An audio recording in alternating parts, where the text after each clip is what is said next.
अतः ती दितिका गर्भबाट हिरण्यकशिपु आदि दैत्य जन्मे। दितिका गर्भबाट हिरण्यकादि शिपुका जन्म भयो।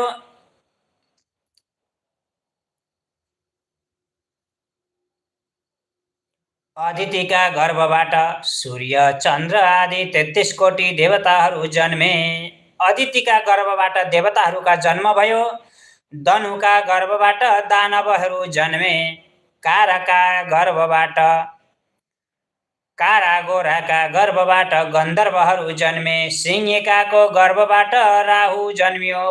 प्राधाका गर्भबाट उर्वशी आदि अप्सराहरू जन्मे। क्रोधाका गर्भबाट क्रोध जन्मियो।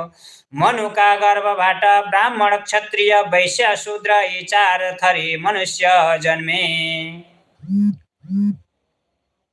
बलिष्ठ र विनताका गर्भबाट अरुण गरुड धोबिनी राजहंस आदि पक्षीहरू जन्मे। कपिलका गर्भबाट कामधेनु सिंह शार्दूल बाघ हात्ती घोडा मृग जरायो गैंडा खरायो